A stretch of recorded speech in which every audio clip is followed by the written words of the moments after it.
Next patient. ഡോക്ടറെ, പനി, ജലദോഷം, ചുമ, തലവേദന. എനിക്കല്ല, ഇരിക്കുന്നവനാ, എന്റെ കൊച്ചുമോനാ. എന്നാ പിന്നെ അവനല്ലേ ഇവിടെ കയറിയിരിക്കണ്ട, താൻ ഇവിടെ കയറിയിരിക്കുന്ന എന്തിനാ? അല്ല, നമ്മള് വലിയ ആൾക്കാർ ഡീൽ ചെയ്തിട്ട് പിള്ളേരെ ഇറക്കിയാ പോരെ? അതങ്ങ് കവലെ വായ്ത്താളം അടിക്കാൻ നേരത്ത് മോളെ കെട്ടിക്കാൻ നേരത്ത് ഇവിടെ വേണ്ട. എത്ര ദിവസമായി തുടങ്ങിയിട്ട്? അത് അല്ല, ഇപ്പൊ ജനിച്ച് തുടങ്ങിയിടത്തോട്ട് നമുക്ക് കുരുവാ. ഇങ്ങനെ അസുഖം തുടങ്ങിയിട്ട് എത്ര കാലമായി? ഓ, അത് ഹറാമ്പറപ്പ് കൂടപ്പറപ്പാ, നോക്കണ്ട. അഡ്രസ് ഒന്ന് മാറ്റി.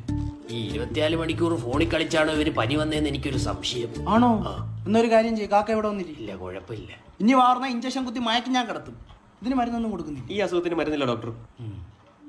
ഒലിപ്പിക്കലുണ്ടോ? ബസ് സ്റ്റാൻഡിലൊക്കെ വെച്ച് 2 പെൺപിള്ളേരെ കണ്ടാ ഒലിപ്പിക്കും. എടാ വായ്ന്നൊലിക്കുന്നല്ലടാ, മൂക്കലിപ്പുണ്ടോന്ന്. ഉണ്ടുണ്ട്. ഡോ പേഷ്യന്റ് ഇരിക്കുന്നുണ്ടില്ലേ? അപ്പൊ നീ ഡോക്ടർ? അത് കണ്ടില്ലേ ബൈനാക്കുലർ ഒക്കെ?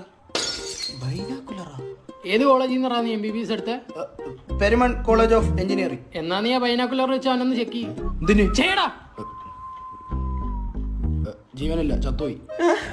അയ്യോ, കൊന്നോടാ അവന്. ചെവി വെച്ച് നോക്കണോ? സർവീസ് ചെയ്യാൻ മറന്നുപോയി. ഇനിയറാ ഡോ, ചെറുക്കന് വേറെ അസുഖം വരുത്തേക്കുണ്ടെങ്കിൽ വിളിച്ചോണ്ടോ, ഇവൻ വ്യാജനാണ്. ആര് പറഞ്ഞു? കഴിഞ്ഞാഴ്ച വലുവായിട്ട് വന്ന് എന്റെ അച്ഛൻ എന്തിനാടാ നീ കിങ്സ് എഴുതി കൊടുത്ത്? അങ്ങനെ ഇപ്പം വലിച്ചോണ്ട് കിടക്കുന്നു. ഞാൻ വിക്സ് എന്ന എഴുതിയത് കിങ്സ് ആയി പോയതാ. നിങ്ങൾ ഡോക്ടർമാരെ കൈയക്ഷരം കണ്ടിട്ടില്ലേ? നിങ്ങൾ മെഡിക്കൽ സ്റ്റോറി പരാതിപ്പെടും. നിനക്ക് ഞാനൊരു മരുന്ന് എഴുതി വെച്ചിട്ടുണ്ട്, സ്റ്റെപ്സിൽസ്. തനിക്ക് മരുന്നേ ഇല്ല, പോവാം.